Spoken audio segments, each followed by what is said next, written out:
Bien, vamos a hablar de lo que es el reflejo de la insuflación de Hering-Breuer, ¿ok? Este va a ser un mecanismo protector para impedir una insuflación excesiva. ¿Qué quiere decir? Que cuando ocurra la ventilación, evite que el pulmón se llene tanto de aire que llegue a explotar. Eso es lo que quiere evitar este reflejo de insuflación de Hering-Breuer. ¿Cómo va a funcionar? A través de los receptores de distensión. Como sabemos, fuera del sistema nervioso central también van a haber receptores que van a mandar señales, como por ejemplo estos receptores de distensión que se van a encontrar en los pulmones, en las zonas musculares del pulmón, ¿no? Van a captar una señal de insuflación y lo van a mandar a través de los nervios vagos y glosofaringeos hacia lo que es el grupo respiratorio dorsal. Este grupo respiratorio dorsal, sabemos que forman parte de los controladores, quienes van a generar una respuesta. ¿Qué respuesta va a ser? El de desconectar la rampa inspiratoria. ¿Qué quiere decir? Que va a interrumpir esa inspiración adicional que se está generando para una insuflación excesiva. Entonces, al igual que el centro neumotáxico, va a limitar al centro amniótico. ¿Ya? Como sabemos, el centro amniótico es el que genera las inspiraciones prolongadas. Entonces, va a limitar a la inspiración y como un efecto secundario va a aumentar la frecuencia respiratoria. ¿Ok? ¿Y cuándo va a funcionar? ¿Cuándo se va a activar este reflejo de insuflación de Hering-Breuer?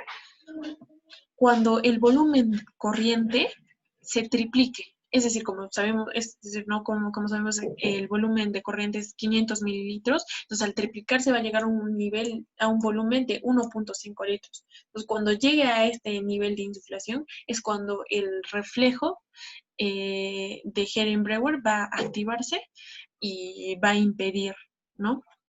Ahora, las diferencias de las zonas de los pulmones. Guest fue el que clasificó al pulmón en 3 zonas, 1, 2 y 3.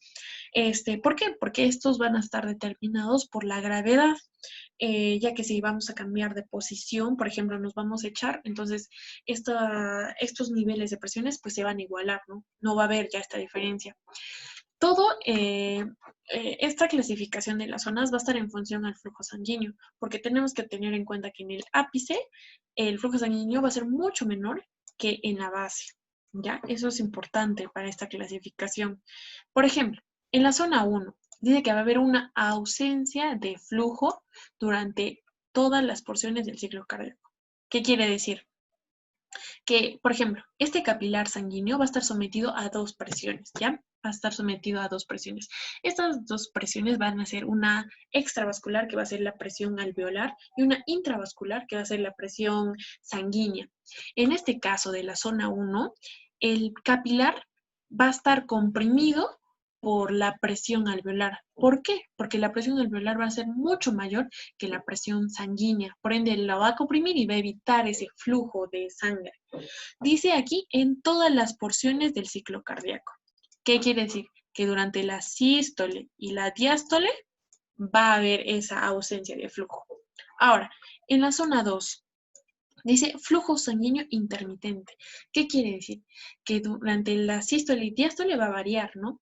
Entonces, solamente en las expresiones de máxima presión, como lo que ocurre en una presión sistólica, va a ocurrir flujo. ¿Por qué? Porque en la presión sistólica la presión sanguínea es mucho mayor que la presión alveolar, entonces va a permitir el flujo. En cambio, en una presión diastólica, la presión sanguínea va a ser mucho menor que la presión alveolar. Entonces va a ocurrir una compresión de este capilar y no va a permitir el flujo.